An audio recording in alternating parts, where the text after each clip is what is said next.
Утро у нас сегодня началось с того, что мы спустились на берег реки Лансянзян.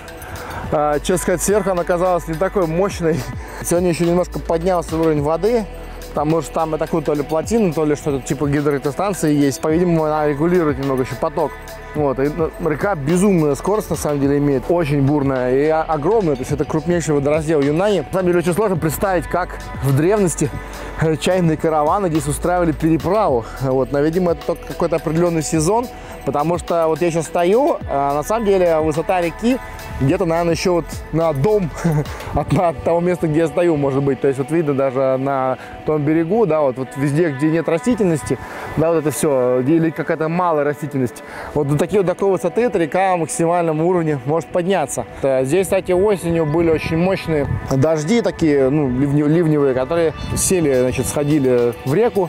Поэтому местами берег, вот там наверху, например, сильно очень были оползни небольшие, поэтому дорога на Сигуй, например, полностью была закрыта. То есть тут на самом деле так мы приехали в хороший сезон, когда тут более-менее спокойно. На берегу Лансана очень красивые камни. Я даже себе вот один такой в коллекцию забрал.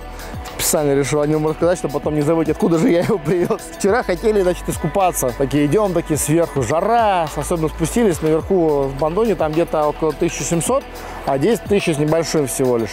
И поэтому здесь так довольно тепло, и даже ночью тепло. То есть нет такого холода, особенно после Фэнцина, когда мы там приехали после 2300 высоты, да. Такие думаю, сейчас наконец-то речка, искупаемся, такие спускаемся к речке, что-то, знаете, ногу так засунул. Что-то как-то все желание купаться пропадает. Но особенно, конечно, сейчас еще раннее утро, сегодня погодка более пасмурная, но тем не менее. Но кроме того, тут такое течение, что кажется, если ты хочешь даже не переплыть, а хотя бы просто зайти в реку, то выйдешь на том берегу на несколько километров ниже, в лучшем случае. И то есть очень хорошо плаваешь. То есть тут пока еще как место, где тут особо никто не купается. Речка явно не для этого. Но тем не менее, кстати, рыбаки тут некоторые ловят рыбу.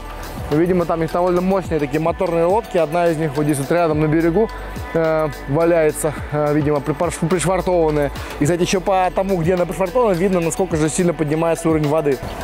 Немного прошли вперед по тропинке и пришли вот к такому вот месту, где закончилась дорога. Тут небольшой такой паромчик ходит на ту сторону реки. Вот, причем он перевозит людей на мопеде. Как раз мужчина только что проезжал на мопеде с той стороны реки. Вот, а здесь как раз чуть повыше, где видно глубина побольше, не столь бурное течение. Хотя, конечно, было видно, как паром так подсносит. То есть старался довольно мощно работать, набирать обороты, чтобы причалить даже хотя бы. Здесь, кстати, эту дорожку, эту парому постоянно ремонтируют, потому что каждые полгода, когда уровень реки поднимается или когда там сходят какие-нибудь сели, ее нужно заново делать, дорога как бы снова полностью разрушается, уходит под воду. Кстати, если орудие русского крестьянина – это лопата и вилы, то орудие китайского крестьянина – это тяпка. Это обусловлено разными причинами, прежде всего тем, что, во-первых, в Китае везде горы и очень много каменистой почвы, то есть лопату просто в камень не воткнешь, а тяпкой можешь как-то так ее обойти. Потом очень часто идет работа на склонах. Когда выбивали эту дорогу, она тоже была в склоне. И тяпкой удобно, собственно, скашивать склон, да, и делать террасы. Вот, а почти все земледелие, особенно вот в горных районах, а горных районов в Китае большинство, оно как раз террасное. И тяпкой работать гораздо в этом плане удобнее. Кроме того, немного удобнее ей работать именно женщинам, потому что чуть-чуть полегче, чем лопата, короче черенок. Но, в общем, вот этой же самой тяпкой, судя по всему, и построили вот эту всю временную дорожку к парому.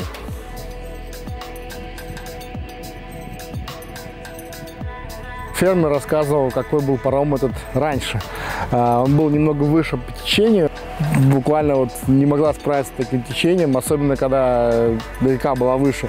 А когда был сезон дождей, река поднималась совсем высоко, то есть, в принципе, вообще не было никакой переправы. Кстати, интересный момент, потому что даже сейчас этот паром, он так действует, скажем так, как повезет, в режиме как повезет. То есть, конкретно только что там подъезжала машина, там двое человек хотят переправиться, сложили какой-то груз, и вот уже, не знаю, там минут 20, наверное, ждут, когда же откуда-нибудь придет, собственно, паромщик, который где-то там наверху живет и приходит, я так понимаю, по настроению. То есть, наш друг говорит, что бывает, тут может час-два ждать, пока он там придет, чтобы просто переправиться на ту сторону. Попросили паромщика нас прокатить на ту сторону и обратно, почувствовать мощь реки Ланьцан, ну и посмотреть на окружающий мир с реки.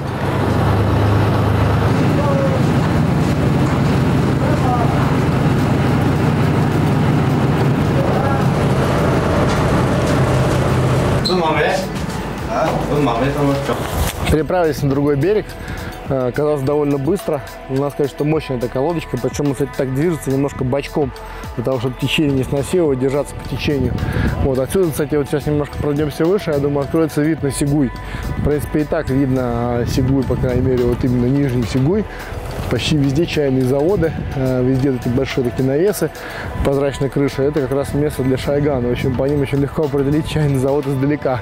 И тут каждый дом абсолютно имеет такую крышу рядом с домом. Это значит, что почти в каждом доме здесь делают чай.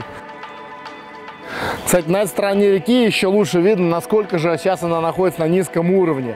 Сзади меня вот эта вот огромная бетонная конструкция, это пристань. То есть здесь, кажется, как и здесь, вот это следующий уровень пристани, тут даже некоторые корабли лежат, так же и там. Тут реально высота дома целого. Вот, то есть река, когда поднимается, это просто мощнейший бурный поток. И здесь сейчас строят скоростную трассу, там наверху общежитие строителей, и отсюда видно, что на той стороне тоже вот там стоят сваи, то есть здесь будут делать переправу, тут дорогу, мост через Лансанзан, и значит примерно через 4, может быть 3-4 года уже будет прямая скоростная трасса из Куньмина в Линцан. Уровень воды был в прошлом году где-то вот здесь, вот, и конкретно эта лодка, она хоть и выглядит абсолютно недееспособной, на самом деле плавает. Просто сейчас ее не используют. И тут даже руль работает. Управляется с помощью такого мощного железного стального троса. Когда поворачиваешь, соответственно, там сзади регулируется поворот, и ты можешь развернуть судно. Открывается вид на весь Нижний Сигуй, или Лаодзя, как они называют его, старый дом, старый Сигуй. Также видно, вон там сильно выше, вот на самом вершине этой маленькой горы, там, значит, собственно, уже новая деревня, или Синсун. То есть, в общем-то, весь Сигуй здесь, по сути, вот он, тупик. И поэтому как раз здесь отсюда очень хорошо проглядывается тот самый путь и переправа, которая была гораздо ниже, когда древний чайный путь шел отсюда вот Инзингу со стороны Пуэра, со стороны, значит, Нинера, вот оттуда, и переправлялся туда, уже дальше шла дорога через Сигуй. Вот. То есть, как я уже рассказывал, это был большой очень транзитный пункт. Конечно, смотришь, когда отсюда, представляешь, как в древности переправляли чай через эту бурную реку. Наверное, периодами тоже это было невозможно сделать. Видимо, дожидались, когда река опустится максимально низко, вот, когда течение не такое сильное, не так много воды, и туда уже переправлялись.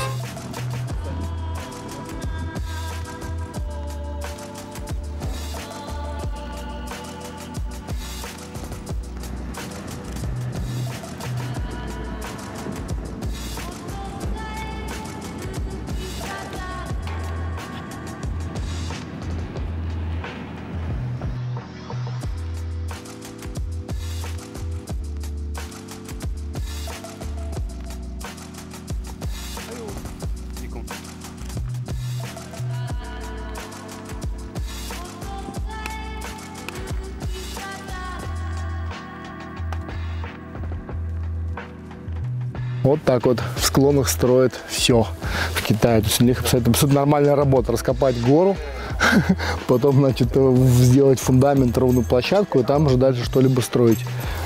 Да, работа крайне трудоемкая и почти полностью делается вручную. То есть у них тут спецтехникой только, я так понимаю, не склон разрыли. Все остальное, вот камни выкладывают, ломают эти камни, тоже все ручная работа. Вот на таком вот топливе работают все эти ребята. Вот видите, цвет настоя, это Шен-Пуэр, так заварен.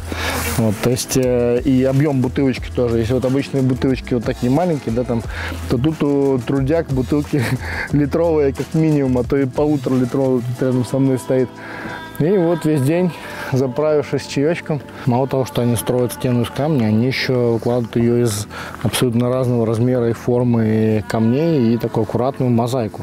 Вот, то есть кладут несколько основных камней, потом много заполняют маленькими. Вот конкретно сейчас вот рабочий, он берет каждый камушек, там отбивает кусочек, если что-то не подходит, и выкладывает. И вот строго по уровню. Сейчас, смотрю, ходит такой один прораб, который конкретно занимается тем, что все строилось именно по уровню. Он выкладывает уровень.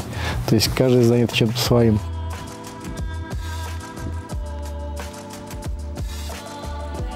Вообще такая рядовая ситуация, то есть Сначала, значит, вырубают гору, сажают что-нибудь там, не обязательно чай. Склон, естественно, никак не укрепляют, потому что деревьев на нем уже нет. И начинаются мощные ливни, дожди, там, если, не дай бог, какое-нибудь там более серьезное наводнение или сели, то все смывается вообще и засыпает не только дороги, но и даже целые районы. Вот, поэтому сейчас они срочно уже в обратном порядке начинают строить здесь укрепления, закреплять склоны. То есть, например, в тех же плантациях, там в Шаньси, где мы были, там в других местах, там везде обязательно сажают деревья, которые укрепляют склоны, чтобы, не дай бог, они не разрушались из-за таких вот, когда начинаются сильные тайфуны или муссонные дожди. Идет плантация, которая принадлежит нашему фермеру.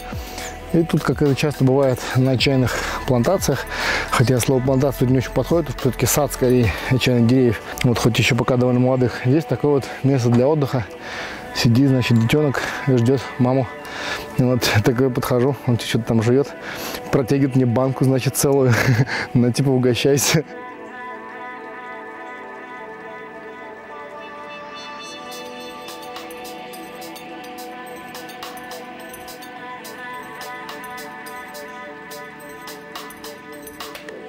Чтобы собрать чай с вот такого вот среднего дерева, здесь такие ставят перекладины. Причем на больших деревьях часто видно, что просто на высоте уже перекладина, а здесь прям просто с земли еще такая длинная палка, ствол тонкого дерева, и так нахлобучивается на центр куста. Потом, когда дерево вырастает, по ним уже легко залезать, как мы это видели, например, в Дзинсю, там уже более старые деревни. Как раз тоже видно, что когда они были молодыми, такими же, как это, там к ним прикладывали такие вот палки. А там, кстати, на той стороне вот видно, как более современный метод. Вокруг такого же дерева, даже, может, чуть побольше, выстроены просто леса, вот, чтобы по ним лазить. То есть эти леса легко переносятся, то есть взяли, поставили, дерево выбрали, перенесли, поставили рядом.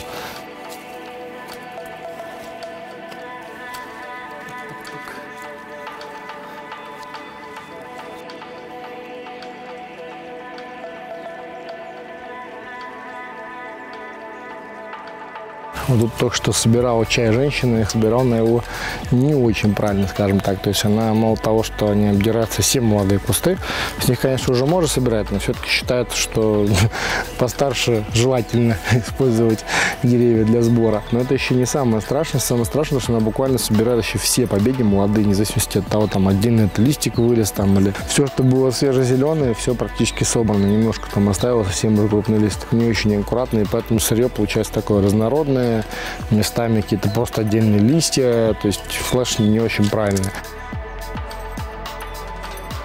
На противоположном берегу реки Ланцзянь как раз тоже общежитие строителей дороги скоростной Гаосулю, и здесь строят туннель, который будет проходить сквозь всю гору и выходить уже практически у Линцана.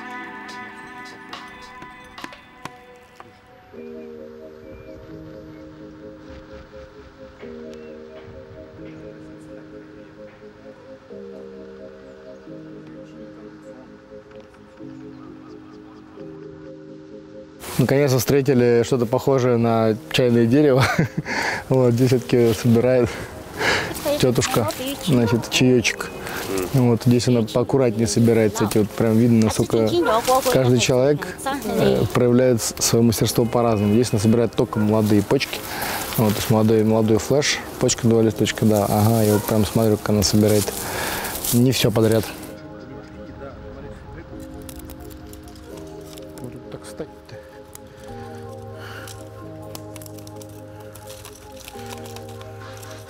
Вообще собирать что-либо с деревьев здесь любят не только с чайных, но еще вот таких вот деревьев, собственно, байхуа, белые цветы. Они не только очень ароматные, они еще и очень вкусные. И в Юнане традиционное блюдо делать из них такой суп. Вот, причем тут не только суп, бывает их еще куда-то добавляют, но чаще всего можно встретить суп. Вот, действительно обалденный цветок. Получается очень вкусный и ароматный обед из него.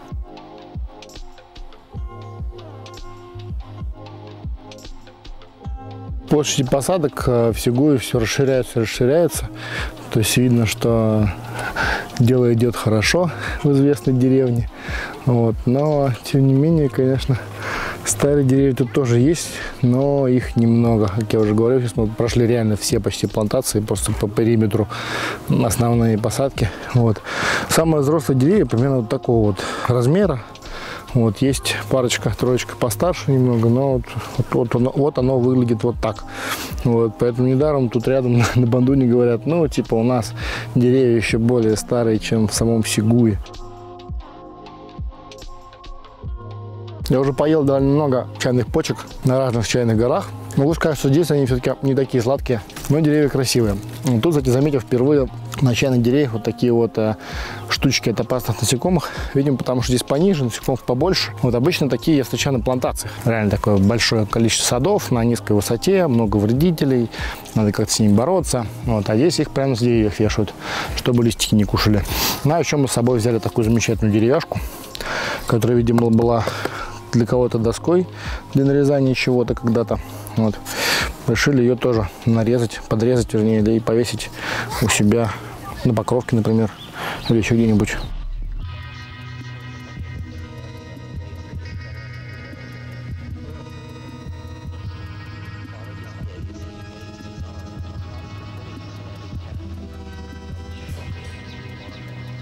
Ну, вот стоило нам вернуться домой, и нам, кажется, приготовили супчик из байхуа, из цветов. Я уже говорил, мало того, что они очень вкусные, они еще и очень вкусно пахнут. Это правда, суп еще добавляет немного гороха, фасоли какой-то. Абсолютно невероятная вещь, я тоже рекомендую. Ну, а так, собственно, цветочки отбирают. То есть начальный бутончик немножко так тормошат. Бывает, что и распустившиеся уже тоже используют. Вот, потом отделяют все зеленые части, там вот вся основа цветка, и собирают только чисто лепестки. То есть уже эти лепестки идут в приготовление того самого супа.